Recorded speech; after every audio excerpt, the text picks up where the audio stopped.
है ना, जो है शाख नियंत्रण, है ना। एक तो टॉपिक था, हम लोग पढ़ेंगे शाख नियंत्रण, है ना? क्या है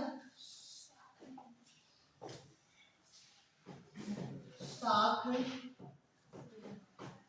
नियंत्रण, क्रेडिट कंट्रोल। शाख नियंत्रण में ध्यान रखिएगा, ठीक है ना। शाख नियंत्रण का मतलब हुआ कि जो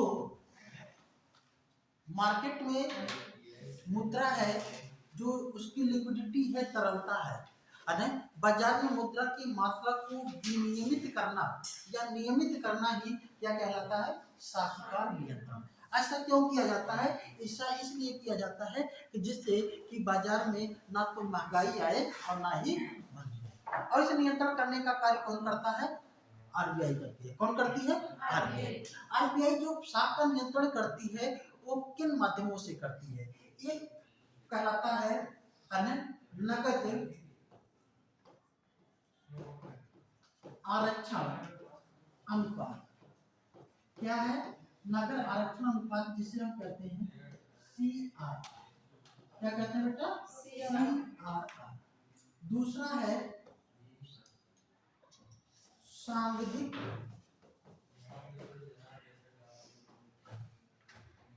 तरलता अनुपात,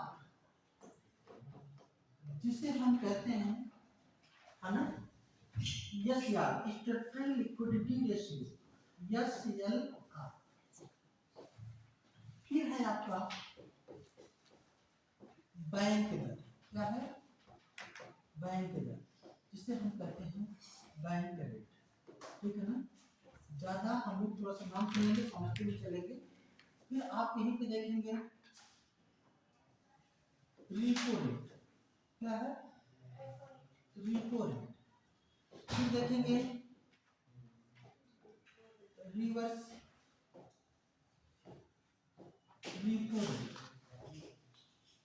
फिर देखेंगे आप लोग खुले बाजार की क्रियाएं, ओपन ऑपरेशन मार्केट, जिसे कहते हैं खुले बाजार की क्रियाएं, ठीक है ना, इसके माध्यम से, ठीक है ना। इस सब की है सर, ये बैंक के नीचे का लिखा repo rate, repo rate, repo rate repo rate means sir, अभी बता रहे हैं, ठीक है। एक एक लाइन पर लिखवा देंगे, मेन मेन चीजों को हिंट कर दें, जिससे आपके एग्जाम में जो क्वेश्चन आए वो कौन हो जाए। नगद आरक्षण अनुपात लिख लीजिएगा, एक एक लाइन, ठीक है ना। नगद आरक्षण के अनुपात में ज्यादा डिटेल में नहीं, एक लाइन में लिखिएगा। जब आरबीआई सबसे लास्ट में क्या है? खुले बाजार की क्रियाएं, खुले बाजार की क्रियाएं, सर, इसके ऊपर क्या लिखा है? Reverse repo, reverse repo rate.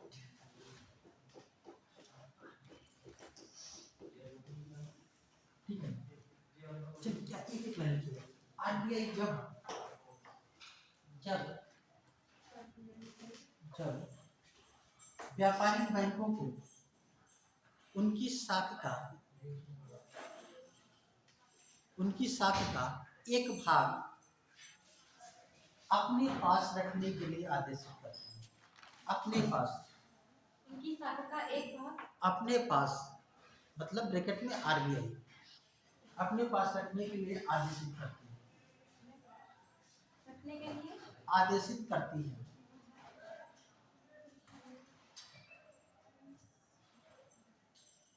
ठीक है ना, क्या कहलाता है, रिवर्स रिपो रेट। क्या नाम है, CRR कहलाता है। क्या कहलाता है, CRR। देख लीजिएगा, वर्तमान में यह 4.5%, 4.5 कितना है, 4.5। फिर लिखिएगा SCLR, है ना, इसको लिखिए। आरबीआई व्यापारिक बैंकों को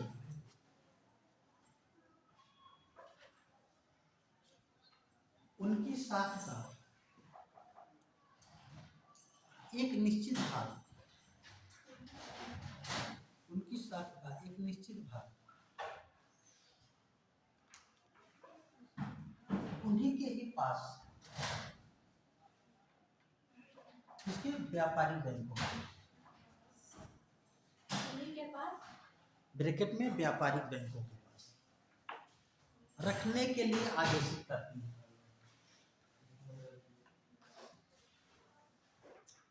वर्तमान में यह रखने के लिए आदेशित करती है। वर्तमान में यह 18% है। कितना है? 18%।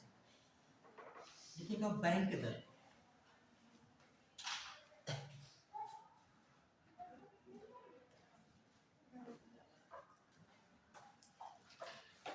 जिस दर पे आरबीआई व्यापारिक बैंकों को ऋण देती है,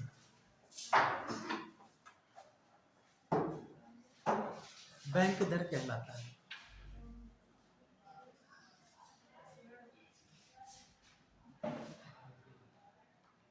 वर्तमान में यह 6.5%।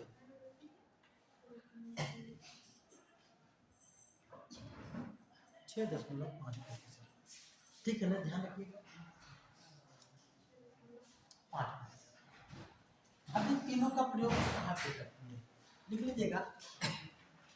मुद्रा, दूसरी लाइन से, मुद्रास्फीति या महंगाई, मुद्रास्फीति की स्थिति में,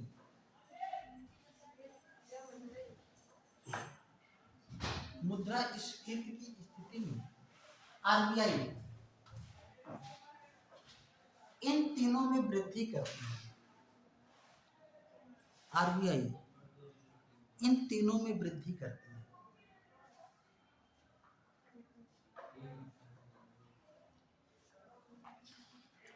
विलोमता मतलब अगर मान लिया जाए, विलोमता कमी कर देती है।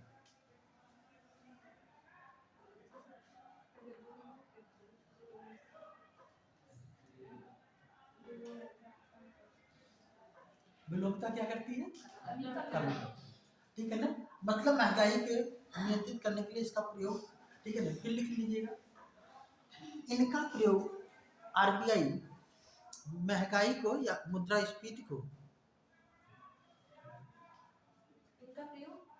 आरबीआई मुद्रा की तरलता लिखिएगा, मुद्रा की तरलता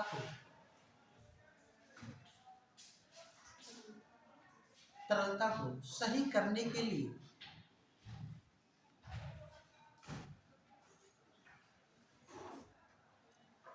दीर्घकालीन स्थिति में प्रयोग करती है। दीर्घकालीन, लॉन्ग टर्म।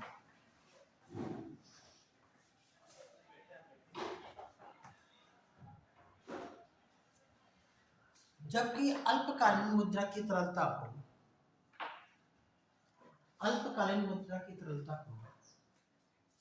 नियंत्रित करने के लिए, मुद्रा की तरलता को नियंत्रित करने के लिए आरबीआई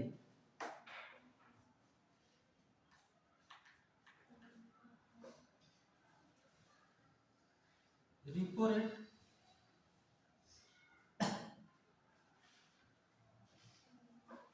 रिवर्स रिपो रेट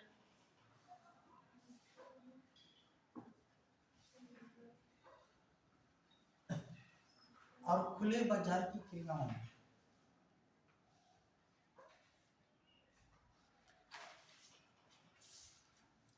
का प्रयोग करती है।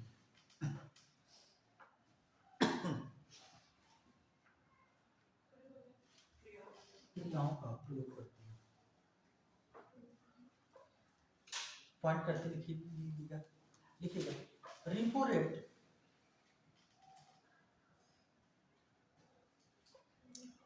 वह दर है जिस पे व्यापारिक बैंकें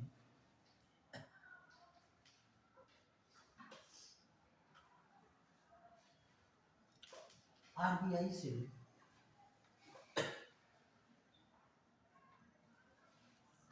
अल्पकालीन ऋण लेती हैं।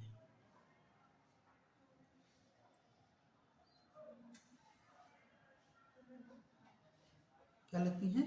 ऋण लेती है। अल्पकालीन ऋण लेती हैं।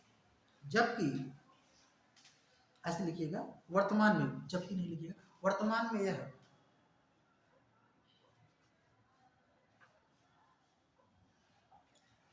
6.5% है। तो ये repo rate वाली heading। हाँ, मतलब पॉइंट करके लिख लीजिएगा, एक लाइन हाँ। पूछा जाए, है ना? लिख लीजिएगा दूसरी लाइन से, रिवर्स रेपो रेट में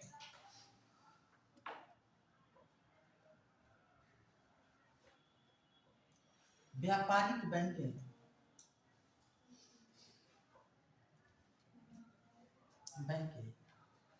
अपनी साख को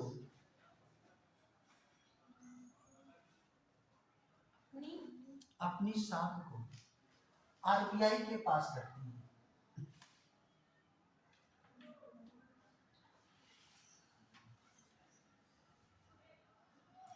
जिसके बदले जो उन्हें प्रतिफल प्राप्त होता है उस दर को रिवर्स रेपो रेट कहते हैं। वर्तमान में यह जिसके बदले जो प्रतिफल मिलता है उसे रिवर्स रेपो रेट कहते हैं। वर्तमान में यह 3.35%।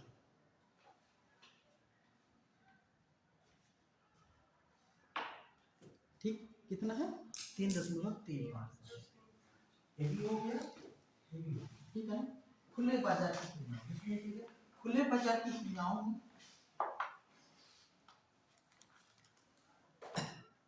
आरबीआई खुले बाजार की क्रियाओं में आरबीआई सरकार की प्रतिभूतियों का क्रय विक्रय करती है।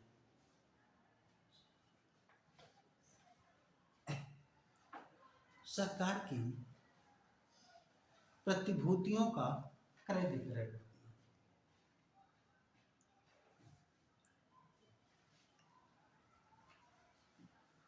है। मुद्रास्फीति की स्थिति में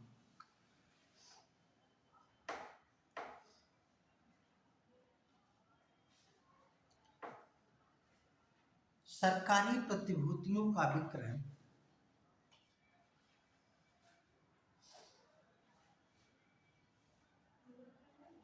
सरकारी प्रतिभूतियों का विक्रय और तो सरकारी प्रतिभूतियों का विक्रय और विलोमता प्रतिभूतियों का क्रय करती है। प्रतिभूतियों का क्रय करती है। ठीक है, इसको थोड़ा सा समझ लीजिए यहाँ पे, क्योंकि ये थोड़ा सा टेक्निकल है और एग्जाम में समझने में गलतियां कर देते हैं। ठीक है ना? क्या है, सीधी सी बातें हैं। बाजार में मुद्रा की मात्रा अधिक होगी तो महंगाई होगी। ठीक है ना? मतलब लोगों के पास पैसे होंगे तो लोग सामान को खरीदेंगे ज्यादा ज्यादा और सामान महंगा होगा, और पैसे कम होंगे, बाजार में मुद्रा कम होगी तो महंगाई नियंत्रित होगी। तो जब भी बाजार में पैसे ज्यादा होंगे तो आरबीआई उसे कम करने की कोशिश करेगी, और कम होंगे तो बढ़ाने की कोशिश करेगी कि सामान ही नहीं लोग खरीद पा रहे हैं, मंदी आने लगी। मतलब बैलेंस बना रहना चाहिए। तो ऐसे में आरबीआई इन सभी का प्रयोग करती है। ध्यान रखिएगा, ये सभी जो एंगल है ये आरबीआई ही करती है, और खुले बाजार की क्रियाओं का प्रयोग तब करती है जब आरबीआई सीआरआर, एसएलआर, बैंक दर, repo rate, reverse repo rate, इसमें परिवर्तन करती है और महंगाई पर नियंत्रण नहीं स्थापित हो पाता है तो सरकार अंतोगत्वा कहती है काम करो, हमारी प्रतिभूतियों को जो है बाजार में बेचो। प्रतिभूतियां क्या होती हैं? प्रतिभूतियों में क्या होता है, सरकार एक प्रकार का यह ऋण पत्र होता है ना, जो है सरकार के कुछ पेपर्स होते हैं, जैसे बॉन्ड वगैरह जो होती है, ऐसे समझ लीजिए। इसमें क्या होता है, अब कोई प्रतिभूति है, मतलब एक सिक्योरिटी पेपर है उसका, सरकार का, उसने कहा कि ये हमारा ले लीजिए सिक्योरिटी पेपर सरकार का, ठीक है ना, आप 1,000 रुपया दीजिए और 6 महीने के बाद या 3 महीने के बाद ये आपको 1,200 रुपये में मिल जाएगा। तो आप सोच रहे हैं कि जो है कोई सामान खरीदने से बढ़िया है कि हम इसी कागज को खरीद लें, सरकार की प्रतिभूति को खरीद लें, और जिससे कि हमको 3 महीने के बाद पैसा 1,000 के बजाय क्या हो जाएगा, 1,200 मिल जाएगा। अब वो 3 महीने के लिए वो पैसा कहाँ चला आया, आरबीआई के पास। जनता के पास क्या पहुंच गया, कागज, सिक्योरिटी पेपर। जब सिक्योरिटी पेपर पहुंच गया तो उसे तो डिमांड तो करेंगे नहीं, अब 3 महीने तक तो रुके रहेंगे ना। तो अब उस समय क्या होगी, महंगाई नहीं होगी। इस तरीके की प्रतिभूतियों को सरकार बेच करके क्या करती है, मार्केट से मनी की जो लिक्विडिटी है, मुद्रा की जो तरलता, उसको कम कर देती है। जब कम कर देती है तो महंगाई क्या हो जाती है, कम हो जाती है। अब मान लीजिए महंगाई कम हो गई, ठीक है, और कहीं मंदी की स्थिति आ गई तो सरकार ही कहेगी ठीक भैया जो प्रतिभूति है अपना अपना ले जाओ, है ना, अपना पैसा ले जाओ, ठीक है ना, प्रतिभूतियों को बेचती है ना। जब स्फीति हो तो बेचती है, और जब मंदी हो तो क्या करती है, खरीदती है। क्या करती है, खरीदती है। अच्छा, ऐसा भी हो सकता है कि सरकार ने अनुमान तो लगाया हो कि प्रतिभूतियां तो 3 महीने के लिए बेच दी गई और 3 महीने के बाद वो तो रिटर्न होनी ही है, 3 महीने के बाद रिटर्न होनी, लेकिन उस समय महंगाई नियंत्रण में ना आई हो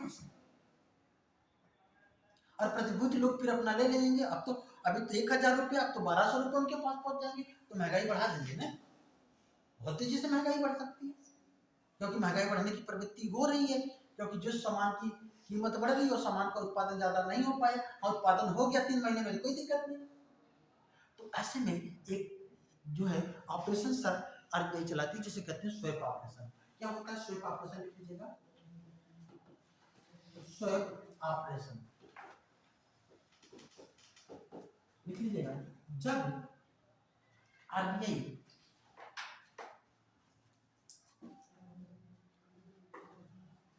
पुरानी प्रतिभूतियों के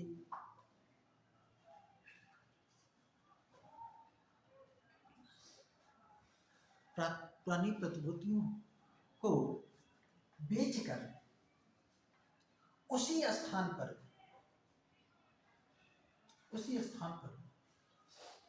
नई प्रतिभूतियों को बेचती है,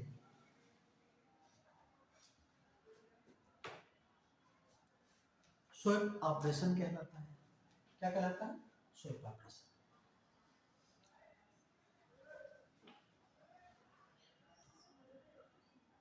ठीक है ना। अब क्या हुआ, अब मान लीजिए मेच्योरिटी पूरी हो गई, 3 महीने के बाद वो अपना ले रहा है, तो ठीक है, उसको दे तो रहा है, लो भैया अपना ले लो। फिर कह रहा है कि वहीं पे दूसरा भी प्रतिभूति बेच रहा है, इस पर ज्यादा फायदा है। अब व्यक्ति क्या करेगा, अगर ठीक है हमारा तो मेच्योरिटी हो गई, अब उस पर हम दूसरी वाली खरीद लें।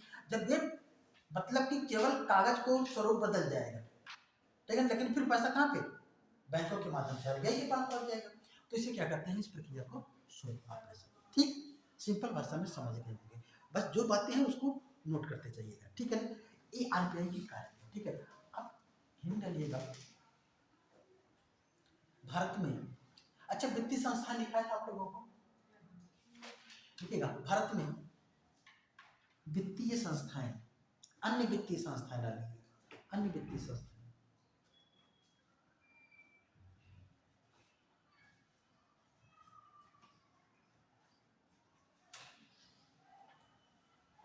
ठीक है, पहले लिख लीजिएगा। इसमें सर आईआरडीए वगैरह सब इसी में आएंगे। हाँ, इंटर वगैरह इसमें हम लिखा देते हैं, ठीक है। ठीक है, चलिए देखिएगा क्या क्या है, पहले लिख लीजिएगा। हम देश की स्वतंत्रता के बाद से देखते हैं कि क्या क्या चीजें स्थापित की गई, ठीक है ना। पहले लिख लीजिएगा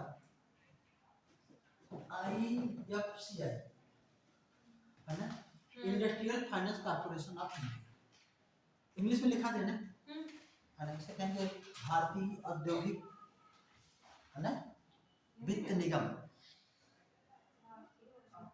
वित्त निगम, है ना, industrial finance corporation of India, English में जल्दी याद हो जाएगा। IFCI के नाम से आता है ना, IFCI। इसका स्थापना लिख लीजिएगा, स्थापना कब, 1948 में, देश की स्वतंत्रता के जस्ट बाद था। इसका काम क्या था, औद्योगिक क्षेत्रों को ऋण उपलब्ध करना, उद्देश्य या कार्य औद्योगिक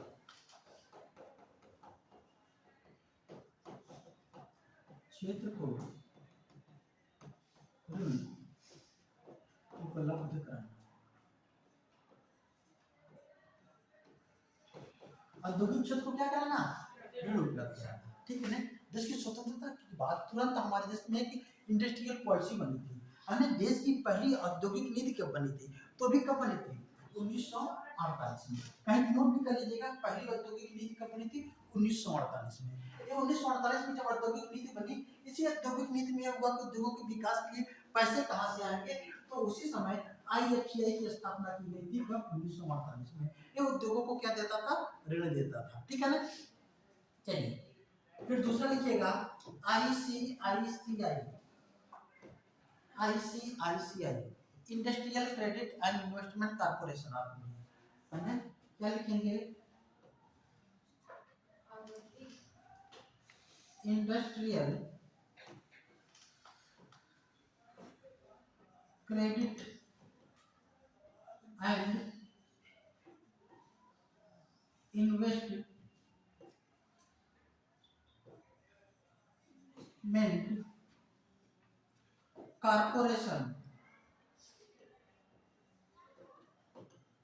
कॉर्पोरेशन ऑफ इंडिया।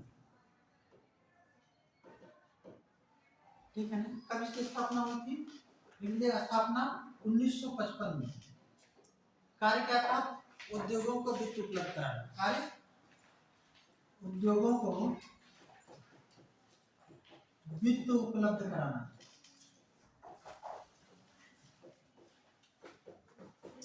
उद्योगों को वित्त उपलब्ध कराना। ठीक है ना। ICICI। ठीक है ना।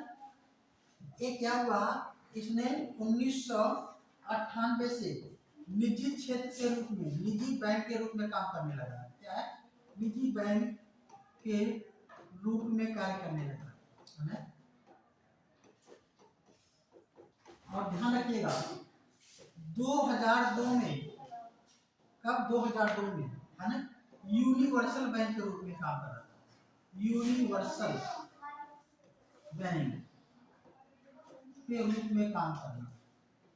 ठीक है ना। किसके रूप में? Universal bank. What is the universal bank? Universal bank किसे कहते हैं? हाँ, सार्वभौमिक बैंक है। क्या सार्वभौमिक बैंक? वो तो हिंदी हो गई ना। यूनिवर्सल की हिंदी सार्वभौमिक होता है।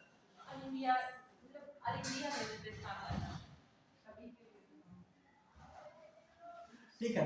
उन बैंकों को यूनिवर्सल बैंक कहा जाता है। दो कंडीशन, एक तो बैंक के अलावा और भी जो है वित्तीय काम करने लगे, जैसे LIC भी करने लगे, GIC भी करने लगे, म्यूचुअल फंड भी शुरुआत कर दें, और इनकी शाखाएं देश के साथ साथ विदेशों में भी है। तो ठीक है ना। एक पहला यूनिवर्सल बैंक था, कब? 2002 में बना था। ठीक है ना। यूनिवर्सल बैंक समझ में आ गया? ठीक है ना। मतलब जिसका विस्तार और भी कार्य के क्षेत्र में और देश के बाहर भी। ठीक है ना। Universal bank. ठीक। चलिए इसके अलावा आपको ध्यान रखना है, लिखिए ना, IDBI industrial development bank of India. IDBI industrial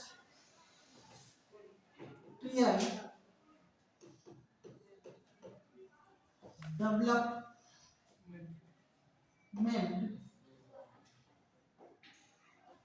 bank of India. ठीक है ना। स्थापना 1964 में। कार्य उद्योगों को वित्त उपलब्ध कराना। उद्योग को वित्त उपलब्ध कराना। ठीक। थोड़ा सा करते चलिएगा। IDBI के साथ में हम लोग यहीं पे IDBI यहाँ पे जोड़ देंगे। यस, क्या हो गया है? सिडबी। इसी को ही कहते हैं सिडबी। ठीक है ना। इसकी स्थापना 1990 में। ठीक है ना। क्या करता है? लघु एवं मध्यम उद्योगों को ऋण देता है। इसका फुल फॉर्म होता है small industry development bank of India. ठीक है ना। यस जुड़ गया तो यस में क्या हो गया, स्मॉल, बाकी वही industry development bank of India, ठीक है ना। तो इन लघु उद्योगों को लघु मध्यम, ठीक है ना, सूक्ष्म लघु और मध्यम में तीनों को ऋण देता है। इसका मुख्यालय ध्यान रखिएगा, मुख्यालय लखनऊ में है, ठीक है ना, ये महत्वपूर्ण है, आपको मालूम होना चाहिए कहाँ पे है, लखनऊ में।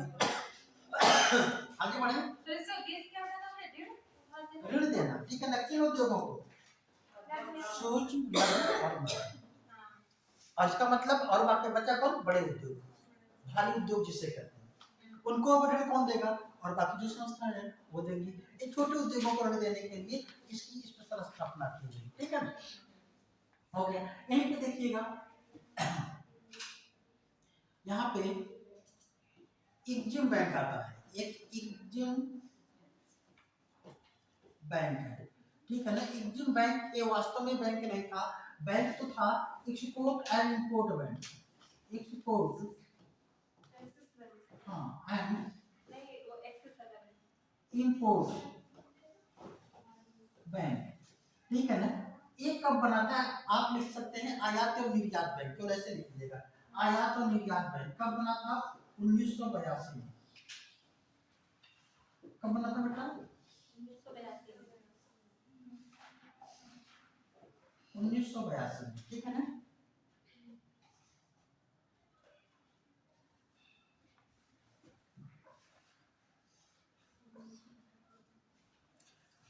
NABARD, NABARD, NABARD, national bank for agriculture and rural development, है ना, national bank for agriculture and rural development, ठीक है ना। स्थापना 12 जुलाई 1982, ठीक। मुख्यालय कहाँ पे है, मुंबई में।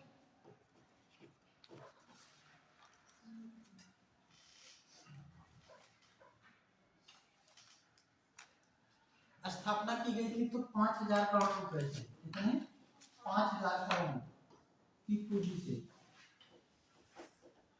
वर्तमान में इसकी कुल पूंजी कितनी है, 30,000 करोड़ रुपए, वर्तमान में इसकी कुल पूंजी,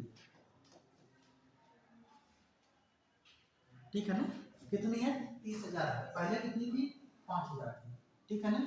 ध्यान रखिएगा, ये क्या है, कृषि के क्षेत्र में ऋण देने वाली शीर्ष संस्था है, कृषि के क्षेत्र में, है ना, ये कृषि के क्षेत्र में ऋण देने वाली क्या है, शीर्ष संस्था है, कौन, नाबार्ड, शीर्ष संस्था। और क्या इसके बारे में जानना है आपको, नाबार्ड के बारे में, है ना, शिव रमन समिति, है ना, इनकी सिफारिश पर हुई थी, शिव रमन समिति की सिफारिश पर हुई थी। और ध्यान रखिएगा, इसी ही संस्था के द्वारा स्वयं सहायता समूह की शुरुआत की गई है ना, स्वयं सहायता समूह, ठीक है ना, जिसे self help group, yes Hg जिसे कहते हैं, स्वयं सहायता समूह, किसके माध्यम से बनाया गया, इसी के माध्यम से, ठीक है ना। और ध्यान रखिएगा, इसने 1995 में एक आधारभूत संरचना के विकास के लिए फंड की स्थापना, कोष की स्थापना की है। 1995 में आधारभूत संरचना विकास कोष की स्थापना की है, आधारभूत संरचना विकास कोष, भूत संरचना विकास कोष, कब, 1995 में, ठीक है ना। एक आता है UTI, unit trust of India, ठीक है ना, इसकी स्थापना 1964 में की गई थी, किसके लिए, उद्योगों को ऋण देने के लिए,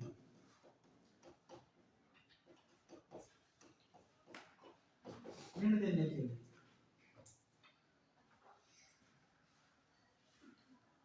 उद्योग को,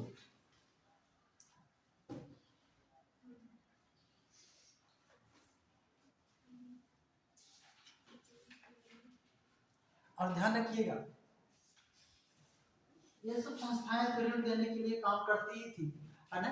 एक ईडा है, ईडा, IRD, है ना, insurance regulatory and development authority, IRDA, है ना, बीमा क्षेत्र की शीर्ष संस्था है। ये क्या है? बीमा क्षेत्र की शीर्ष संस्था। स्थापना कब की गई थी? 1999, मतलब 2000 में अस्तित्व में काम करना शुरू किया।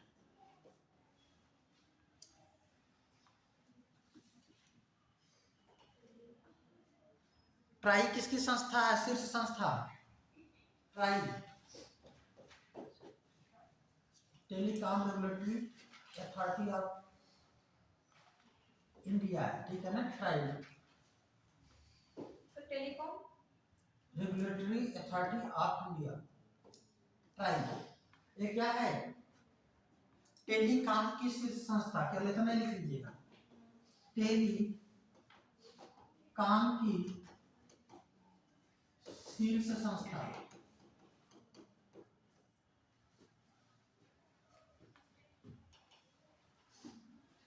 IDSA, IDSA का नाम सुना है? ट्राई की स्थापना 2007, ठीक है ना, IDSA। इसके स्थापना ना पूछिएगा क्योंकि एक एसोसिएशन है, धीरे धीरे बना है ना, IDSA। हाँ, 7 ठीक है ना, IDSA लिख लीजिएगा।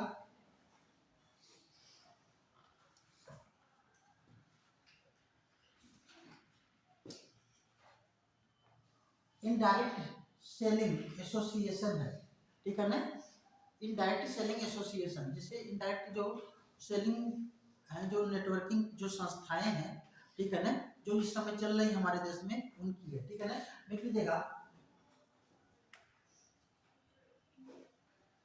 नेटवर्किंग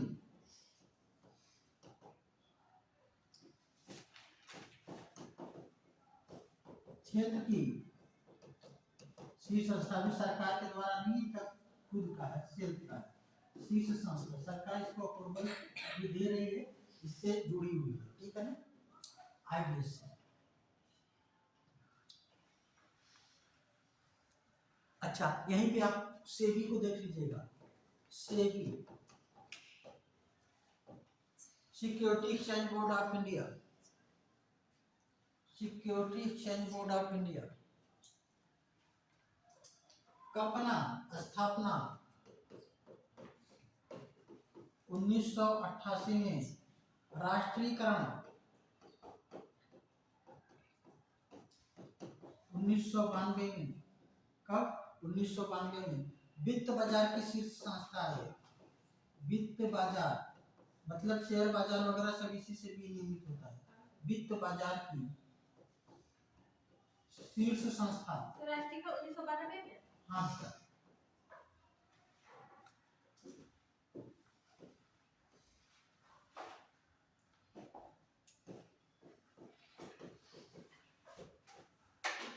ठीक है ना, 1992 में राष्ट्रीय, ठीक है ना। इसके अलावा 1995 में लिख लीजिएगा, 1995 में, 95 नहीं लिखिएगा, सॉरी, लिखिएगा 2015 में, 2015 में RBI ने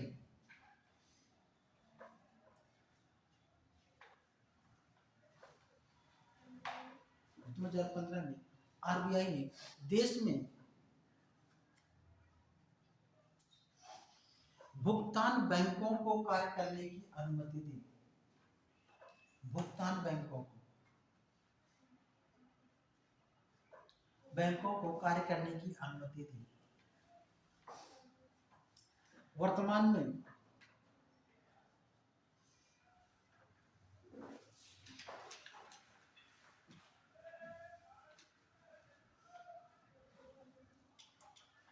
भुगतान बैंकों की संख्या 6 है।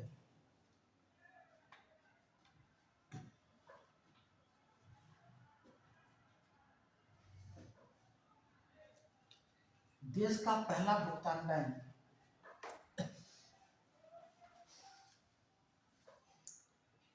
एयरटेल भुगतान बैंक लिख लीजिएगा, चाहे एयरटेल पेमेंट बैंक। एयरटेल भुगतान बैंक या पेमेंट बैंक।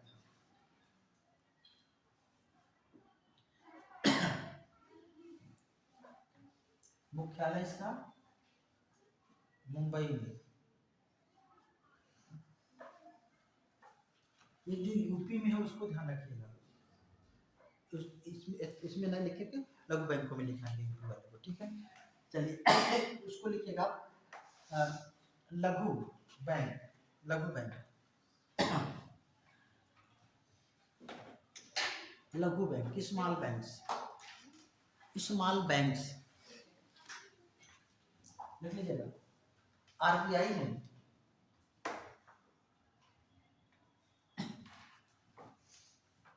भारत में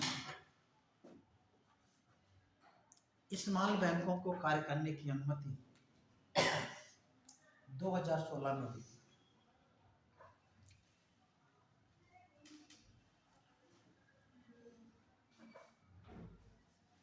वर्तमान में देश में कुल 12 स्मॉल बैंक हैं।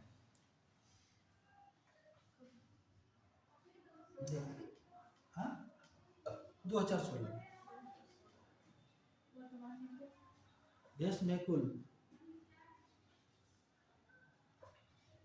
12 स्मॉल बैंक है ना, इसे लघु बैंक कहते हैं, ठीक है ना। क्या कहेंगे? लघु बैंक। देश का पहला लघु बैंक या स्मॉल बैंक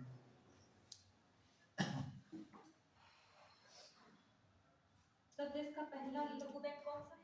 लिख रहे हैं, बता रहे हैं। देश का पहला लघु बैंक या स्मॉल बैंक कैपिटल फाइनेंस लघु बैंक। मुख्यालय जालंधर में है, पंजाब के जालंधर में।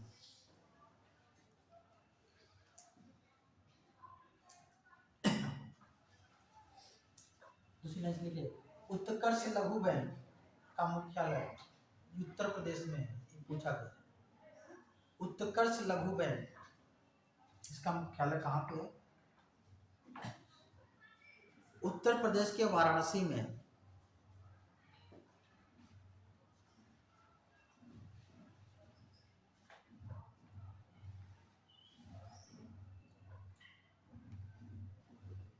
उत्तर प्रदेश के कहाँ पे है? वाराणसी में। वाराणसी में, ठीक है। तो ये कुछ वित्तीय संस्थाएं हैं, इनको आपको क्या है ध्यान रखना है कि क्या क्या है। थोड़ा थोड़ा सा इंट्रोड्यूस इसलिए करा दिया, पढ़ाने के लिए तो बहुत कुछ है, ठीक है ना। अच्छा, वर्तमान में अगर हम कहें कि भारत में जो कोई अगर बैंक है, बैंक कितने प्रकार के होंगे? एक राष्ट्रीयकृत बैंक हो गया, निजी क्षेत्र का बैंक बताया था, ठीक है ना। सार्वजनिक क्षेत्र का बैंक, सार्वजनिक क्षेत्र के बैंकों की संख्या कितनी है? 12, अभी तो लिखा है। सार्वजनिक क्षेत्र के बैंकों की संख्या कितनी है? 12। राष्ट्रीयकृत बैंकों की संख्या कितनी है? 11। कितनी है? देखिए इसमें क्या अंतर है, पिछली क्लास में हमने समझाया था।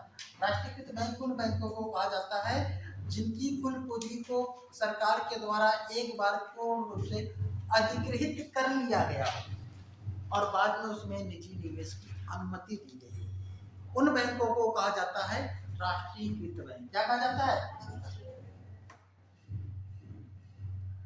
ऐसे बैंक जिनमें कुल पूंजी का 51% से अधिक भाग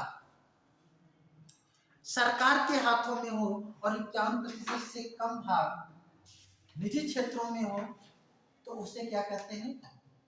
सार्वजनिक क्षेत्र का। क्या कहते हैं? सार्वजनिक क्षेत्र। ध्यान रखिएगा, जितने भी राष्ट्रीयकृत बैंक हैं वो सभी सार्वजनिक क्षेत्र के बैंक हैं। मतलब कि उनकी कुल पूंजी सरकार ने अडॉप्ट की और इसके बाद निजी क्षेत्र को उसमें निवेश की अनुमति दे दी। तो अब क्या होगा? निजी क्षेत्र की भी तो उसमें कैपिटल होगी कि नहीं? क्यों भाई, क्या नाम है आपका? हाँ, समझ रही है बातों को? अच्छे से समझिएगा, ठीक है ना। तो जो है यहाँ पे जितने भी राष्ट्रीयकृत बैंक हैं उनमें सरकार ने जब निजी निवेश की अनुमति दी तो किसी में 6% निजी निवेश है, किसी में 30% है, तो किसी में 20% है, किसी में 24 है, अलग अलग बैंकों में अलग अलग है, लेकिन सब में 51% से ज्यादा हिस्सेदारी किसकी है? सरकार। जब सरकार की है तो ये सभी जितने भी राष्ट्रीयकृत बैंक हैं वो क्या है?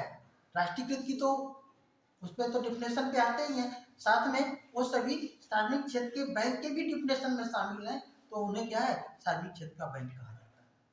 लेकिन अभी यहाँ पे देख रहे हैं कि राष्ट्रीयकृत बैंकों की संख्या 11 और सार्वजनिक क्षेत्र की बैंकों की संख्या एक बैंक कौन सा है जो राष्ट्रीयकृत नहीं माना जाता है लेकिन सार्वजनिक क्षेत्र का बैंक है? वह है state bank of India. State bank of India को पूर्ण रूप से राष्ट्रीयकृत बैंक नहीं कहा जाता है, उसे राष्ट्रीयकृत बैंक की श्रेणी में नहीं रखा जाता है। क्यों? कहेंगे इसका तो 1955 में राष्ट्रीयकरण तो हुआ था गोरवाला समिति की सिफारिश पर। दरअसल में गोरवाला समिति की सिफारिश पर हुआ था, लेकिन उसमें कंडीशन ये थी, ठीक है ना, कि सरकार क्या करेगी? एसबीआई के जितने भी शेयर हैं उसको अपने पास ले लेगी, लेकिन सरकार अभी तक एसबीआई के टोटल 100% शेयर कभी अपने पास नहीं रख पाई है ना। मैक्सिमम उसका जो शेयर रहा है एसबीआई में, ठीक है ना, 97.5% तक रहा है, ठीक है ना, लेकिन फिर भी वहाँ पे 2.5% तो रह गया ना, उसमें शेयर आरबीआई का था, ठीक है। तो इसलिए आरबीआई को जो है एसबीआई को पूर्ण रूप से राष्ट्रीयकृत नहीं, आंशिक रूप से राष्ट्रीयकृत बैंक की श्रेणी में रखा जाता है, ठीक है ना। इसीलिए जब हम राष्ट्रीयकृत बैंकों की बात करते हैं तो एसबीआई को छोड़ देते हैं, तो उसकी संख्या कितनी हो जाती है? 11। और जब सार्वजनिक क्षेत्र की बैंकों की बात करते हैं तो शेयर तो उसका 51% से अधिक तो ही है, तो उसको उसमें शामिल कर लेते हैं, तो संख्या कितनी हो जाती है? क्लियर हो जाएगा, ठीक है। अगर ये तो राष्ट्रीयकृत सार्वजनिक सरकारी बैंक क्या होते हैं? सरकारी बैंक में कुल शेयर 100% सरकार के पास ही हो, सरकारी बैंक हो। जैसे भूमि विकास बैंक है, क्या है? सरकारी बैंक है, उसमें निजी क्षेत्र की निवेश की अनुमति अभी नहीं है, निजी क्षेत्र का निवेश नहीं किया गया। जिस दिन से निवेश हो जाएगा उसका तो क्या जाएगा? राष्ट्रीयकृत हो जाएगा। बात समझ रहे हैं इस चीज? बैंकों के कई प्रकार होते हैं, ठीक है ना। एक होता है ग्रामीण बैंक। क्या होता है? ग्रामीण बैंक। ग्रामीण बैंक क्या होते हैं? ग्रामीण बैंक, इसी को ही क्षेत्रीय ग्रामीण बैंक कहते हैं। क्या कहते हैं? क्षेत्रीय ग्रामीण बैंक। क्षेत्रीय ग्रामीण बैंक, इसे हम कहते हैं रीजनल रूरल बैंक, आरआरबी। क्या कहते हैं बेटा? इसकी स्थापना कब की गई थी? कब? 1975 में। किसने किया था? श्रीमती इंदिरा गांधी के समय में हुआ था। कब? 1975 में। वर्तमान में देश में कितनी आरआरबी है, कितनी क्षेत्रीय बैंकें हैं? इनकी संख्या वर्तमान में कितनी है? 43। देश में 43 ऐसी है बैंकें जो आरआरबी है, ठीक है ना। क्षेत्रीय ग्रामीण बैंकों की संख्या वर्तमान में कितनी है? 43, ठीक है। इसमें क्या होता है? इन बैंकों की ध्यान रखिएगा, इन बैंकों की 75% शाखाएं कहाँ पे होती है? ग्रामीण क्षेत्र में। कहाँ पे होती बेटा? ग्रामीण क्षेत्र में होती है।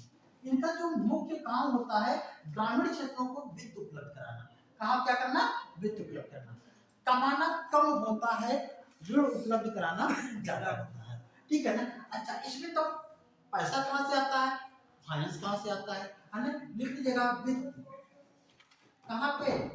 ये ग्रामीण बैंकों में वित्त व्यवस्था कहाँ से होती है? वित्त व्यवस्था 3 स्तर पर होता है, ठीक है ना। एक केंद्र के स्तर पर, केंद्र इसमें 50% वित्त का पूरा देती है, ठीक है ना। दूसरा है राज्य स्तर पर, राज्य सरकार करती है, वो कितना करती है? मात्र 15%। बचता कौन सा है? तीसरा प्रमोटर बैंक। प्रमोटर बैंक, इनका योगदान होता है 35%। इस तरीके से इसमें वित्त की व्यवस्था होती है, ठीक है ना। ये जो ग्रामीण बैंक हैं इस तरीके से वो काम करते हैं, ठीक है ना। तो सबसे ज्यादा वित्त किसका होता है? केंद्र का होता है। किसका होता है? केंद्र का।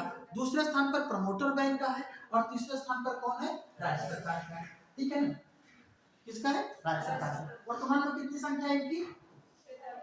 कितनी है? 43, ठीक है ना, याद रहेगा।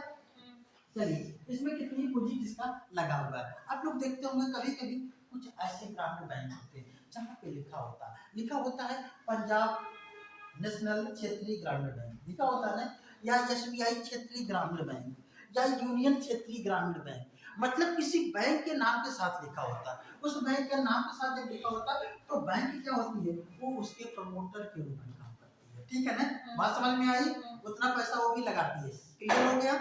चलिए आगे देख लेते हैं हम लोग, है ना। सहकारी बैंक क्या है, लिखिएगा सहकारी बैंक। सहकारी बैंक ध्यान रखिएगा, इस सहकारी बैंक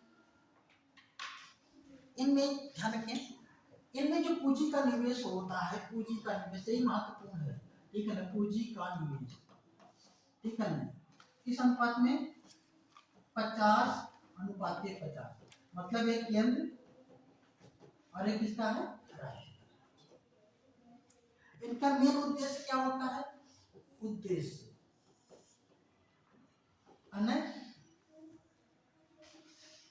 उद्देश्य है इनका कृषि क्षेत्र में ऋण देना। क्या देना बेटा, ऋण देना। और ध्यान रखिएगा इनकी हालत तो बहुत खराब होती है, क्योंकि ये केवल क्या है, पैसा देते हैं, इस उद्देश्य से देते हैं कि जिससे गांव ग्रामीण क्षेत्र का विकास हो। इनके पास और भी कैसे फंड आता नहीं है, इसलिए जितनी भी सहकारी बैंकों को आप देखेंगे तो वहाँ पे आज भी जो चेयर है वो पुरानी की पुरानी मिलेगी। ठीक है ना, क्यों, क्योंकि इसीलिए जब उनके पास इनकम नहीं होती है तो कहाँ से व्यवस्था करेंगे। ठीक है, ठीक है, ये सहकारी बैंक है। अच्छा एक चीज और भी, ये जो सहकारी बैंक होते हैं इनके 3 स्तर होते हैं। कितने स्तर होते हैं बेटा, 3 स्तर। ठीक है ना, स्थापना कब हुई ये नहीं पूछा जाएगा। ठीक है ना, क्यों, क्योंकि इसका स्वरूप अलग से आया है अंग्रेजों के समय में। ठीक है ना, ग्रामीण क्षेत्रों में वित्त उपलब्ध कराने के लिए छोटी छोटी समितियां बनती थी जिसे सहकारी समिति कहते थे। क्या कहते थे, सहकारी समिति। वो सहकारी समिति जिला स्तर पर बनी तो इसे जिला सहकारी समिति कहा गया या इसे केंद्रीय समिति कहा गया। और फिर इसके बाद राज्य स्तर, इसके 3 स्तर होते हैं। इसमें एक क्वेश्चन आता है कि सहकारी बैंकों में सबसे उच्च स्तर पर कौन सा है, तो कौन सा सबसे उच्च स्तर पर है, जिसके 3 स्तर होते हैं। तो एक होता है राज्य सहकारी बैंक। ठीक है ना, कंफ्यूजन कहां से होता है कि राज्य स्तर के सबसे उच्च स्तर पर यही है। ठीक है ना, दूसरा है, ठीक है ना, जिला सहकारी, जिला सहकारी बैंक, और इसी को केंद्रीय सहकारी भी कहते हैं ना बेटा, यहीं से गड़बड़ी होती है ना, केंद्रीय सहकारी। और तीसरा होता है ग्रामीण स्तर पर सहकारी समिति। क्या होता है, सहकारी समिति। ये सबसे निचले स्तर पर ये काम करती है। ठीक है ना, सबसे उच्च स्तर पर ये काम करती है, सबसे नीचे स्तर पर काम करती है। दिक्कत आती है यहाँ पे जब जिला ना देता है, जब केंद्रीय सहकारी, ठीक है ना, तो बैंक दे दे तो लोग सोचेंगे तो केंद्र की है, इसलिए केंद्र की स्तर पर सबसे ऊंचे पे होगा इसको लगा करके आते हैं, जो कि गलत हो जाता है। आप गलती नहीं करेंगे। ठीक है ना, नाम भले आएगा, आप लोग ये गलतियां नहीं करेंगे। ठीक है ना, हो गया, सहकारी बैंक हो गई। अच्छा, जो निजी क्षेत्र का बैंक है, निजी क्षेत्र की बैंक की स्थापना में मान लीजिए अगर आप लोग आज तैयारी कर रहे हैं और कल मन हुआ कि नहीं अब तैयारी नहीं करेंगे, अब बैंक स्थापित करेंगे। क्या करेंगे, बैंक, और उससे पैसा कमाएंगे, है ना। चाहेंगे कि नहीं बैंक स्थापित करना, क्यों भाई, बैंक नहीं स्थापित करेंगे अवसर मिलेगा, हाँ सोशल नहीं सर, बैंक नहीं स्थापित करेंगे, है ना, आरओ ही बनेंगे, सिलेक्शन मिलेंगे। ठीक है ना, चलो ठीक। तो बैंक स्थापित करने के लिए कितनी पूंजी चाहिए, ठीक है ना, तो ध्यान रखिएगा निजी क्षेत्र में बैंक स्थापित करने के लिए लिख लीजिएगा वर्तमान में 500 करोड़ रुपए की आवश्यकता होती है। न्यूनतम पूंजी 500 करोड़ रुपए। तो भूल ही जाएंगे, सपना भी नहीं देखेंगे, क्या ना, निजी क्षेत्र का बैंक स्थापित करने के लिए कितनी पूंजी, 500 करोड़। और कंडीशन क्या है, उसकी स्थापना के लिए कम से कम 10 सदस्य होने चाहिए। उसके जो कितने लोग होने चाहिए, कम से कम 10।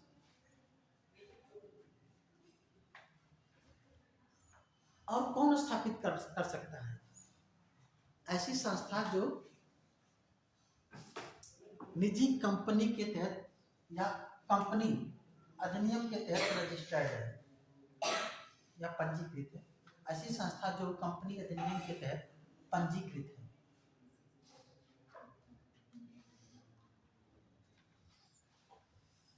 ठीक है ना? और क्या क्या कंडीशन होनी चाहिए? हाँ, बैंक स्थापित होने के बाद 3 साल के अंदर शेयर बाजार में शेयर सूचीबद्ध होना चाहिए। तो बैंक स्थापित होने के 3 साल के अंदर शेयर बाजार में शेयर क्या होना चाहिए? सूचीबद्ध होना चाहिए।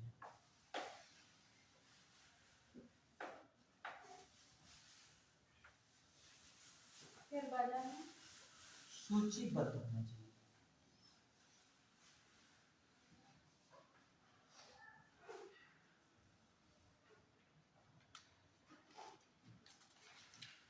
अच्छा, अगर हम कहें विदेशी बैंक, है ना, विदेशी बैंक किसे कहते हैं? ठीक है ना, विदेशी बैंक लिख लीजिएगा, विदेशी बैंक।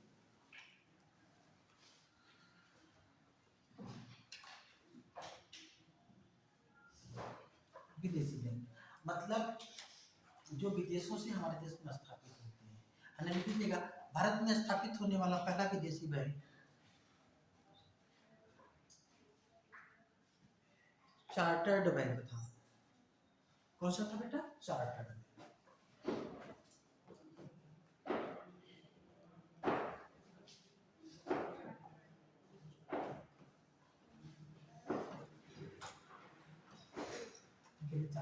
ठीक है ना?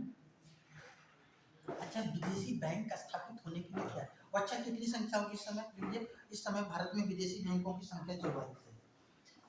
44।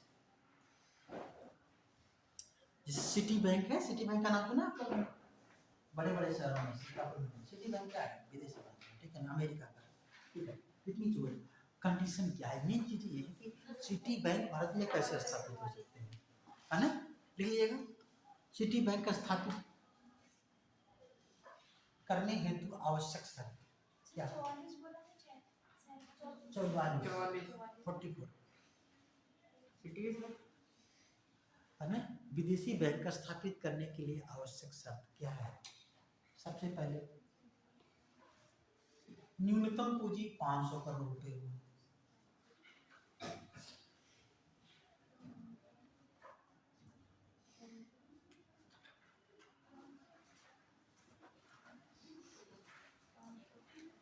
और आधे से अधिक सदस्य, मतलब 50% कम से कम, है ना। आधे से अधिक या कम से कम आधे सदस्य भारतीय या भारतीय मूल के हों। भारतीय या भारतीय मूल के हों।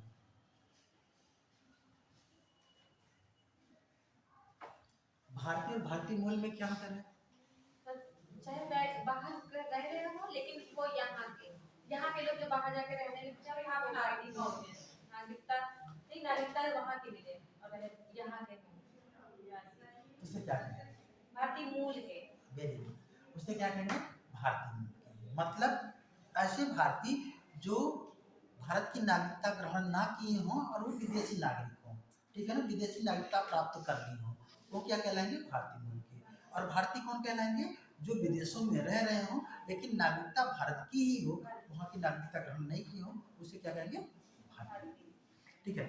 अच्छा, अब इसमें लिख लीजिएगा, इनके सभी सदस्यों में 1/3 सदस्य भारतीय होने चाहिए। इनके सभी सदस्यों में 1/3 सदस्य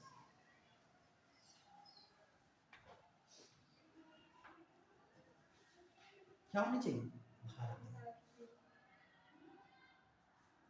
जो इसमें निवेश कर रहे हैं, ठीक है ना।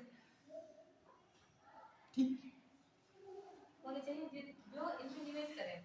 भाई सीधी सी बात है। हाँ। लाइन की बात कर रहे हैं। हो गया यहाँ तक। वित्तीय संस्थाएं हो गई, लघु बैंक हो गई, स्मॉल बैंक हो गए, सब छोटी छोटी चीजें हो गई। अच्छा, इसी में एक चीज आ सकती है, मुद्रास्फीति क्या होता है? ठीक है ना, बस थोड़ा थोड़ा सा डिटेल करते हैं, है ना। मुद्रास्फीति हेडिंग कर लीजिएगा, मुद्रास्फीति।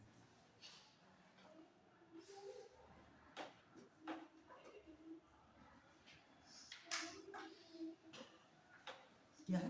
मुद्रा मुद्रास्फीति। स्फीति। फिर इंग्लिश में क्या बोलते हैं? इन्फ्लेशन। Inflation, inflation. हाँ, मुद्रास्फीति, इन्फ्लेशन। है ना? जो भी चीजें आप होगी सब ना, ठीक है।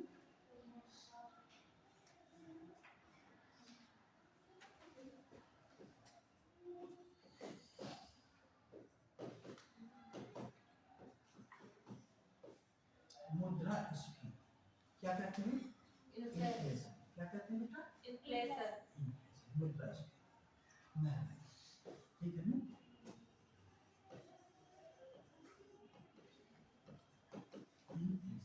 तो मुद्रास्फीति होती क्या है? अब लिखते चलिएगा, सामान्य भाषा में इसे महंगाई कहते हैं। सामान्य भाषा में क्या कहते हैं? महंगाई कहते हैं। लेकिन मुद्रास्फीति में मुद्रा का मूल्य कम हो जाता है। क्वेश्चन नहीं आता है, मुद्रास्फीति की स्थिति में मुद्रा का मूल्य कम हो जाता है, गिर जाता है, ऐसे लिखा होगा, ठीक है ना। मुद्रा का मूल्य कम हो जाता है एवं वस्तु की कीमत बढ़ जाती है।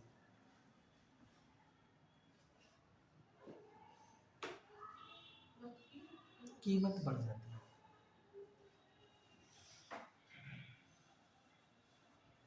मुद्रास्फीति के मुख्यतः दो कारण हैं।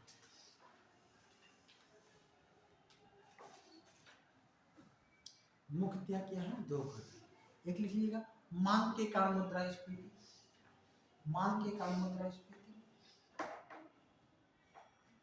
और दूसरा लागत के कारण मुद्रास्फीति।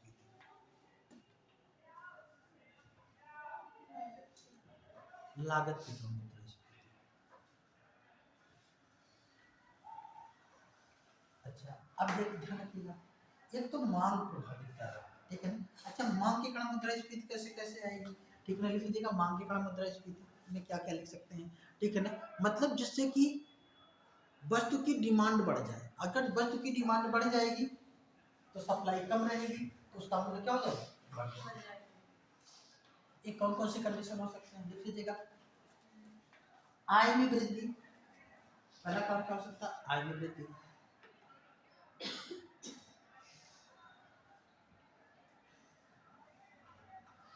क्या है? आय में वृद्धि हो सकती है। दूसरा लिख लीजिएगा, अर्थव्यवस्था की स्थिति। आय में वृद्धि इसकी वजह से? अर्थव्यवस्था की स्थिति, किस प्रकार की अर्थव्यवस्था है? अगर विकासशील अर्थव्यवस्था तो डिमांड ज्यादा होगी ऐसी व्यवस्था। तीसरा लिख लीजिएगा, जनसंख्या में वृद्धि। जनसंख्या में वृद्धि,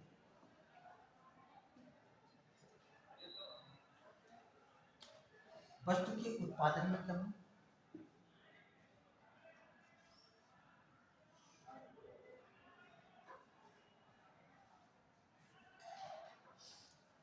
बाजार में मुद्रा का प्रसार।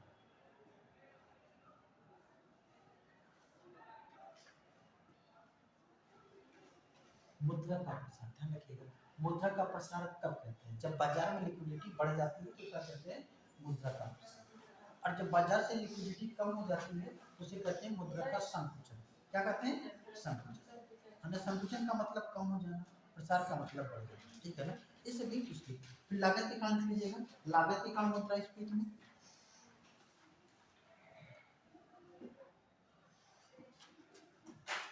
तेल की कीमतों में वृद्धि, तेल की कीमतों में वृद्धि लागत बढ़ा देता है। कच्चे माल के मूल्य में वृद्धि,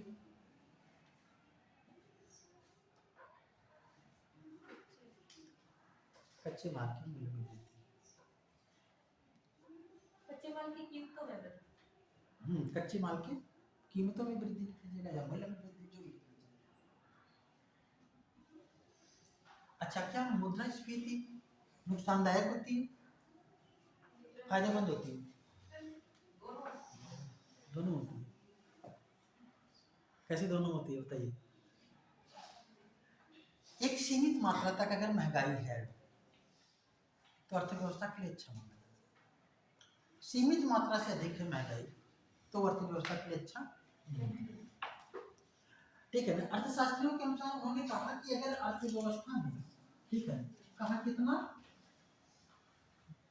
0 से लेकर के, है ना, 5% तक, ठीक है ना, 1 2 3 4 5 इतनी है तो इसे मुद्रास्फीति नहीं है।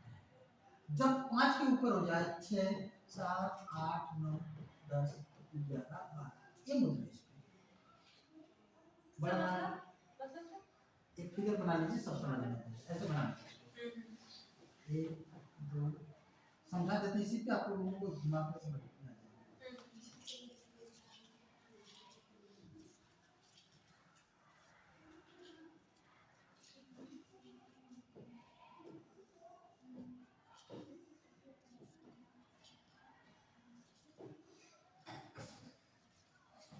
ये वाला सिचुएशन इन्फ्लेशन,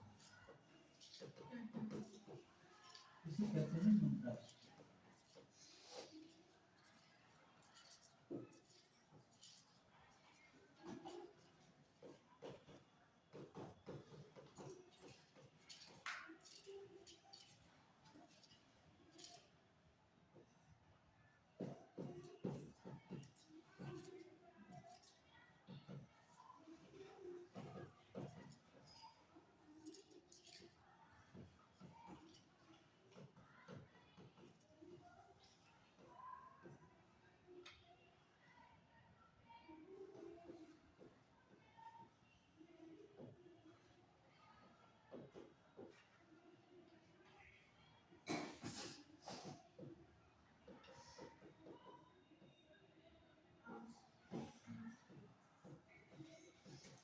इसको भी अवस्थिति कहते हैं। ये कैसे बताएंगे तो क्या होता है।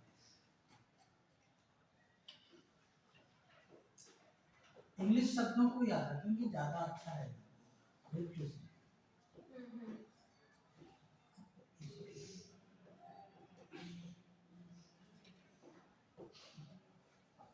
बना लीजिए जल्दी से, 2 मिनट में बनाइए, समझा देते हैं, सब समझ में आ जाएगा। सर ये लिखा डिप्लोमेसी में लीजिए, अस्फीति या मंदी, अच्छा अस्फीति कह सकते हैं या मंदी कह सकते हैं।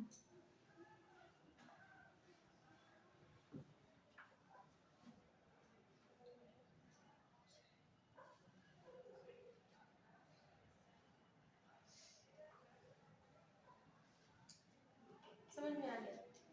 ठीक है, देखिए क्या होता है। ओके बेटा, बन गया, समझा दें इसको।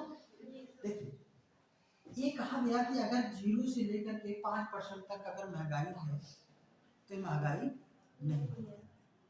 ये क्या कहा, इस स्टेज में अर्थव्यवस्था में सभी चीजें प्रमोट होती हैं।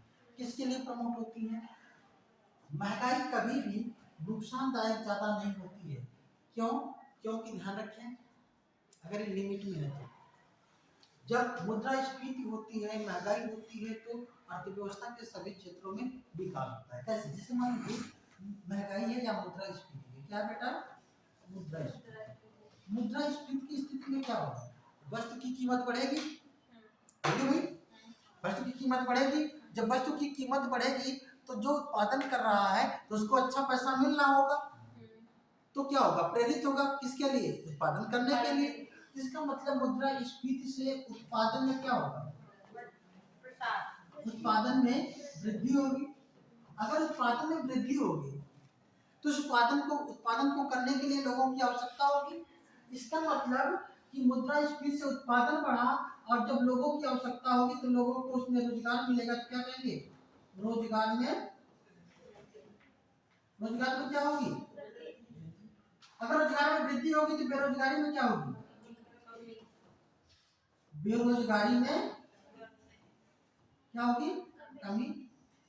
ठीक, अगर लोगों को रोजगार मिल रहा है, बेरोजगारी में कमी हो रही है, तो क्या होगा? लोगों की आय कम होगी कि बढ़ेगी? तो यहाँ पे आय में क्या होगी? आय में वृद्धि का सर्कल दिखाई देगा, मतलब बढ़ रहा है। अच्छा, जब आय लोगों की बढ़ेगी तो लोग क्या करेंगे? उपभोग बढ़ाएंगे। क्या करेंगे? आय में वृद्धि तो उपभोग में क्या होगी? उपभोग में वृद्धि। अगर उपभोग में वृद्धि होगा तो क्या होगा? मांग में वृद्धि। क्या होगी? मांग में वृद्धि होगी, है ना। और मांग में वृद्धि होगी तो क्या होगी? फिर महंगाई होगी। एक सुचक्र चलेगा। कैसा सुचक्र चलेगा? है, उत्पादन बढ़ रहा है, रोजगार बढ़ रहा है, बेरोजगारी कम हो रही है, आय बढ़ रहा है, लोगों के पास पैसे आ रहे हैं, उपभोग बढ़ रहा है, बाजार में चहल पहल है क्योंकि मांग बढ़ रही है। तो क्या होगा? मुद्रास्फीति तो फायदेमंद होगी, है ना। ये तो चाहिए अर्थव्यवस्था में। क्या चाहिए? उत्पादन बढ़ रहा हो, लोगों को रोजगार मिल रहा हो, लोगों के पास पैसे आ रहे हो, लोग खुश हो, लोग उपभोग कर पा रहे हो, डिमांड कर पा रहे हो। ये तो चाहिए इकोनॉमी में। तो फायदा हुआ। नुकसान क्या होता है? मुद्रास्फीति से नुकसान उस वर्ग को होता है जो गरीब वर्ग होता है ना। गरीब वर्ग को हमको ध्यान में रखना है। 1/3 की लगभग जनसंख्या हमारे देश में क्या है? अब 1/3 नहीं, 1/5वां हिस्सा, लगभग 21% के लगभग क्या है हमारे देश में इस समय गरीबी पाई जाती है, 21-22%। तो ध्यान रखें। तो क्या होगा? 1/5वां हिस्सा के लगभग इस समय हमारे देश में गरीबी है। तो अगर हम बात करें, तो कोई भी बात करेंगे जब भी अर्थव्यवस्था के विकास में, तो गरीबों के प्रति हमेशा संवेदनशील रहेंगे। अगर महंगाई बढ़ेगी थोड़ी मात्रा में तो हो सकता है बाहर सहन कर ले, लेकिन अगर ज्यादा मात्रा में अगर महंगाई बढ़ेगी तो उनकी जो दाल रोटी है वो मिलना उनको क्या हो जाएगा? मुश्किल हो जाएगा। तो इसलिए मुद्रास्फीति लिमिट में हो तो अच्छी बात है, लेकिन अगर लिमिट क्रॉस कर जाए तो क्या होगा? गरीबों के लिए शोषणकारी हो जाएगा, कि जो कि नहीं होना चाहिए। ठीक है ना। अमीरों को तो कोई फर्क नहीं पड़ता है ना, ज्यादा फर्क क्यों नहीं पड़ेगा? अमीर व्यक्ति है, उसको दाल चाहे 100 रुपए किलो मिले, चाहे 200 रुपए किलो मिले, तब भी वो खा लेगा। लेकिन अगर गरीब व्यक्ति है तो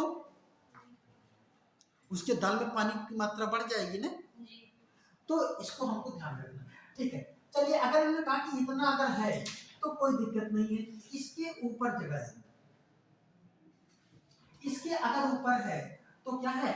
हम कहेंगे कि मुद्रास्फीति है। इसके ऊपर 5 से ऊपर, 5 से 6, 7, 8, 9, 10, 12 तक चली गई, जितना भी है, एक क्या है? इसे हम इन्फ्लेशन कहते हैं, इसके नीचे इन्फ्लेशन नहीं कहते हैं। अब महंगाई बढ़ गई, अब महंगाई बढ़ गई तो हाहाकार होगा मार्केट में, व्यवस्था में होगा, लोग चिल्लाएंगे, सरकार जो है शांत रहेगी, विपक्ष चिल्लाएगा कि महंगाई है, महंगाई है। अब सरकार के पास चले जाते हैं कि महंगाई को कम करने की, है ना। सरकार सबसे पहले कहती है आरबीआई को कि भैया महंगाई कम करो। RBI repo rate, reverse repo rate, है ना, सीआरआर, एसएलआर, खुले बाजार की क्रियाओं के माध्यम से इसे कम करने की कोशिश करता है। जब ये नहीं कर पाता है तो सरकार भी आती है कम करने के लिए, कहती है हमारी प्रतिभूतियों को जारी करो। बताता अभी ना थोड़ी देर पहले। ठीक है, अब ये दोनों मिलकर के महंगाई को कम कर रहे हैं। अच्छा, सब तो अनुमान पे ही तो आधारित होता है। अब ये लोग कम कर रहे हैं, अब कम तो होने लगे। जब कम होने लगा तो क्या होगा? जैसे ही कम होने लगेगा, ठीक है ना, नीचे की तरफ दिखाई देगी। जो विपक्ष है वो क्या कहेगा? विपक्ष कहेगा ये तो क्या गई, मंदी आ रही है। और क्या करेगा? जो सत्ता पक्ष कहेगा नहीं, मंदी नहीं है, इसको तो हम जानबूझ करके कम करते हैं, इसे इन्फ्लेशन कहते हैं, इसे डिसइन्फ्लेशन कहेगा। हम इसको क्या कर रहे हैं? डिक्रीज कर रहे हैं जानबूझ, इसे डिसइन्फ्लेशन। ठीक है ना। अभी डिसइन्फ्लेशन जब ज्यादा हो जाए, मतलब अगर ये 0 तक आकर के रुक गया तब तो अच्छी बात है, लेकिन अगर ये ज्यादा हो गया, ये माइनस में चला जाए, तो इसे क्या कहते हैं? डिफ्लेशन। क्या कहते हैं बेटा? और सब अर्थव्यवस्था में एक क्वेश्चन आता है, अर्थव्यवस्था में सबसे ज्यादा हानिकारक कौन है, सबसे ज्यादा खतरनाक कौन है, सबसे ज्यादा जो है प्रभावित कौन करता है? वो इन्फ्लेशन नहीं करता है, डिसइन्फ्लेशन नहीं करता है, वो करता है डिफ्लेशन। क्या करता है? डिफ्लेशन। इस स्थिति को अवसाद की स्थिति भी कहा जाता है। क्या कहा जाता है? अवसाद। ये डिफ्लेशन, ये सबसे ज्यादा ध्यान रखिएगा, इंग्लिश वर्ड से ही आप इसको सही कर पाएंगे, क्योंकि आप स्पीति, अस्फीति, है ना, अस्फीति सब में कंफ्यूजन होता है। तो आप इन्फ्लेशन, डिसइन्फ्लेशन, डिफ्लेशन है ना। डिफ्लेशन की स्थिति में क्या होता है? अर्थव्यवस्था बहुत ज्यादा माइनस में चलने लगती है, इसे मंदी की स्थिति कहते हैं। जब मंदी की स्थिति कहते हैं, यहाँ पे भी देखिए सुर बदलता है। जो पक्ष है वो क्या कहेगा? वो कहेगा कि नहीं, डिफ्लेशन नहीं है, ये तो हमने डिसइन्फ्लेशन किया, जानबूझ करके कम किया, महंगाई ज्यादा थी। लेकिन जो विपक्ष है वो क्या कहेगा? डिफ्लेशन आ गया, अर्थव्यवस्था जब चौपट हो जाएगी, ये टूट जाएगी। ठीक है, ध्यान रखिएगा, डिफ्लेशन की स्थिति बहुत ज्यादा खतरनाक होती है, इससे अवसाद की स्थिति भी होती है। मानव के जीवन में भी ये स्थितियाँ आती हैं और लोग इसी से होकर के परिपक्व होते हैं और आगे बढ़ते रहते हैं। ठीक है ना?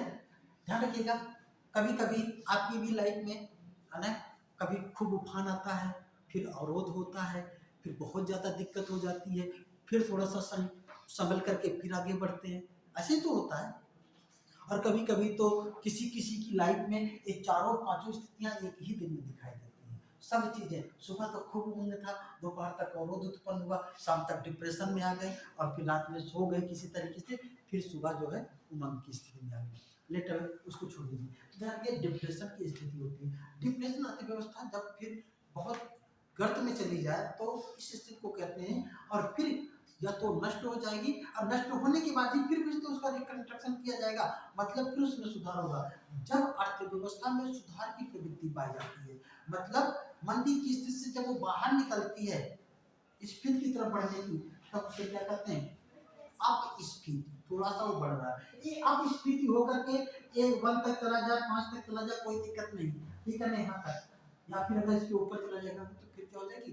स्फीति आ जाएगी। तो संतुलन होना चाहिए, ठीक है ना, इसके बीच में होना चाहिए। थोड़ा सा ऊपर नीचे होता रहता है, कोई दिक्कत नहीं होती है, ठीक है ना। एक शब्द आता है स्टेगफ्लेशन। क्या था बेटा? स्टेगफ्लेशन, जिसे कहते हैं अवरोध के साथ मुद्रास्फीति। लिख लीजिएगा, अवरोध के साथ मुद्रास्फीति, स्टेगफ्लेशन। स्टेगफ्लेशन, स्टेगफ्लेशन, अवरोध के साथ मुद्रास्फीति, ठीक है ना, अवरोध के साथ मुद्रास्फीति का स्टेगफ्लेशन लिख लीजिएगा। जब अर्थव्यवस्था के एक क्षेत्र में मंदी की स्थिति, एक क्षेत्र में मंदी की स्थिति और दूसरे क्षेत्र में महंगाई की स्थिति पाई जाती है,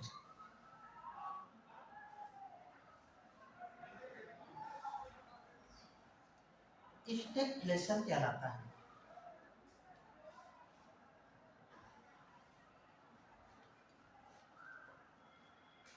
स्टेगफ्लेशन कहलाता है।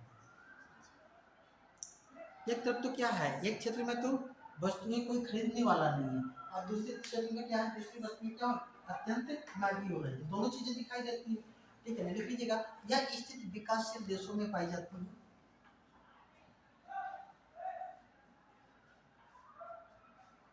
और भारत में भी यह स्थिति पाई जाती है। स्टेगफ्लेशन भारत में क्या पाया जाता है? भारत में भी पाई जाती है, देशों में पाई जाती है, और भारत क्या है? विकासशील देश है, तो भारत में भी पाई जाएगी। अच्छा, अब यहाँ पे तो और चैलेंज हो गया। अब आरबीआई इससे कैसे निपटेगी? एक तरफ तो मंदी है, एक तरफ तो महंगाई है ना। अब repo rate, reverse repo rate कैसे काम करेंगे? तो ऐसे में आरबीआई क्या करती है, बाजार को नियंत्रित करने के लिए चयनात्मक क्या है, अपने एंगल का प्रयोग करती है। चयन करती है, इस क्षेत्र में है ना, ठीक है ना, पैसे को बढ़ा दिया जाए, इस क्षेत्र में पैसे की मात्रा को कम कर दिया जाए, इस तरीके से चयनात्मक जो है यहाँ पे फिर क्या किया जाता है? कंट्रोल किया जाता है। क्लियर हो गया? ठीक है।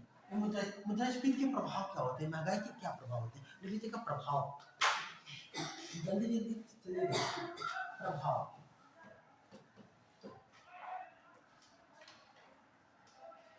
प्रभाव, ठीक है ना। एक तरफ क्या क्षेत्र, दूसरी तरफ क्या प्रभाव, क्षेत्र दूसरी तरफ प्रभाव,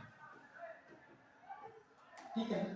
कुछ चीजें हम ऐसे नोट कराते चलेंगे, आप लोग लिखिए ना लिखिए समझते चलिएगा। अगर कहा जाए मुद्रास्फीति में उत्पादन में क्या होगी, सब लोग बोलते चलेंगे भाई, मुद्रास्फीति में उत्पादन में क्या होगी? उत्पादन में, रोजगार में, बेरोजगारी में, आय में, उपभोग में, मांग में,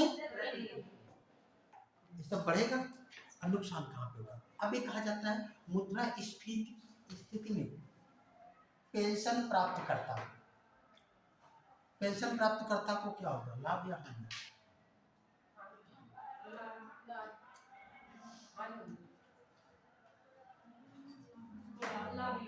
ध्यान केवल इतना समझिएगा, मुद्रास्फीति की स्थिति में चाहे पेंशन प्राप्तकर्ता हो, चाहे वेतनभोगी हो, चाहे स्थिर आय समूह हो, ठीक है ना, लिख लीजिए सबको।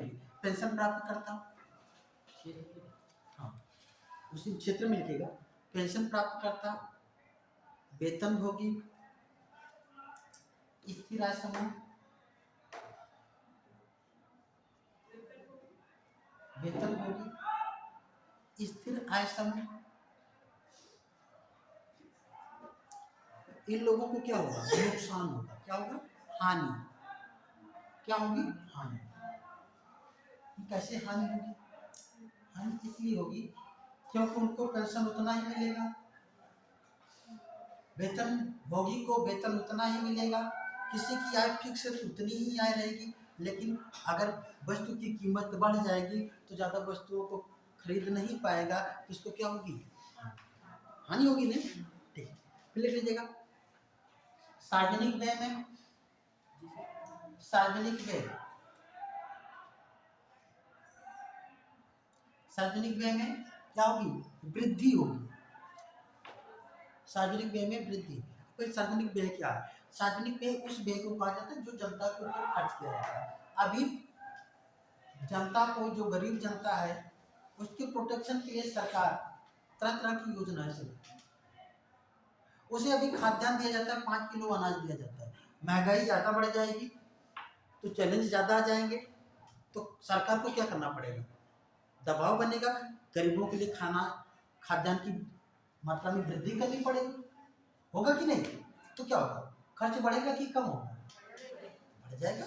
आप ऐसे समझ लीजिए, तो सार्वजनिक व्यय में क्या हो जाएगी, वृद्धि हो जाएगी।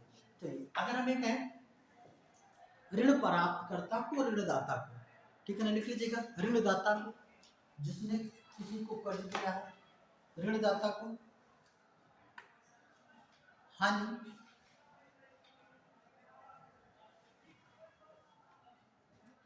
ऋण प्राप्तकर्ता को लाभ।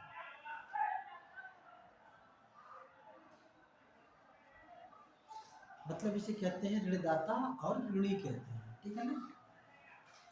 अच्छा, निर्यात में क्या होगा, कमी होगी कि वृद्धि होगी, वृद्धि हो,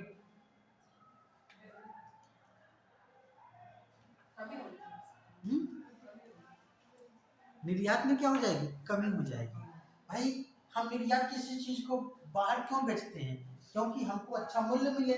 जब देश में ही कीमत बढ़ी हुई है तो बाहर जाने की क्या जरूरत है, तो बाहर तो नहीं बिकेगा, देश के अंदर ही बिकेगा, तो क्या हो जाएगा, निर्यात कम हो जाएगा। निर्यात में कमी, आयात में क्या होगी, आयात में वृद्धि। महंगाई बढ़ती है तो हम विदेशों से क्या करते हैं, सामान खरीदते हैं ना, जैसे प्याज महंगा हो गया तो पाकिस्तान से प्याज खरीदा गया था, है ना। तो लिख लीजिएगा, आयात में वृद्धि। बांड धारक को, किसी ने बांड लिया है तो बांड धारक को हानि।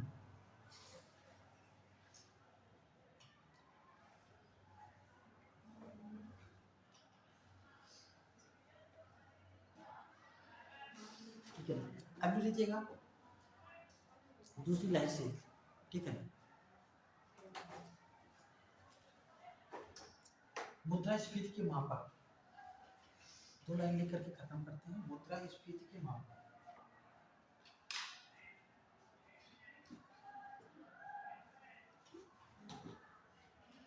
मुद्रास्फीति के मापक लीजिएगा। पहला थोक मूल्य सूचकांक, थोक मूल्य सूचकांक WPI,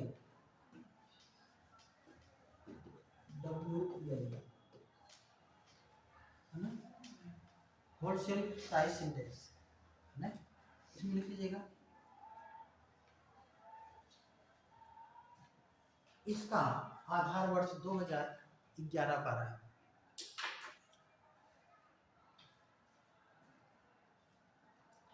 इसे मासिक स्तर पर ज्ञात किया जाता है,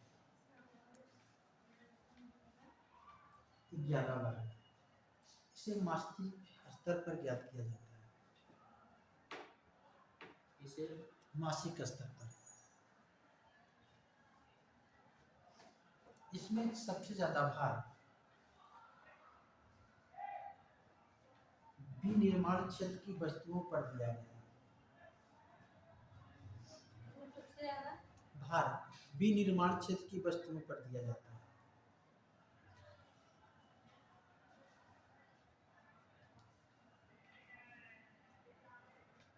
लिख लीजिएगा CPI consumer price index, CPI consumer price index. देखिएगा इसे साप्ताहिक स्तर पर ज्ञात किया जाता है, इसको भी तो मासिक स्तर पर कर दिया गया है, पहले तो साप्ताहिक था। ठीक है ना, लिख लीजिएगा।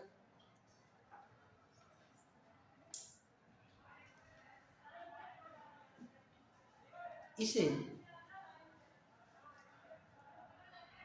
3 स्तर पर ज्ञात करते हैं,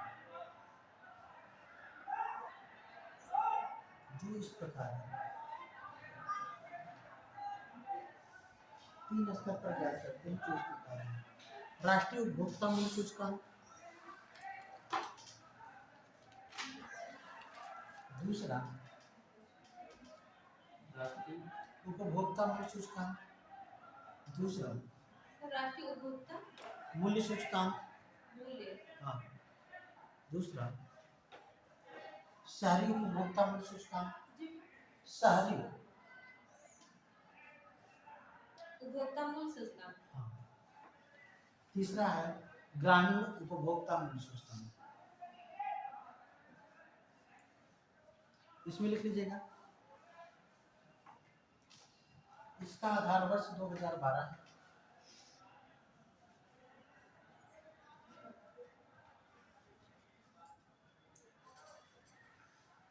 इसमें सर्वाधिक भार खाद्यान्न वस्तुओं पर दिया जाता है, सर्वाधिक भार खाद्यान्न वस्तुओं पर दिया जाता है।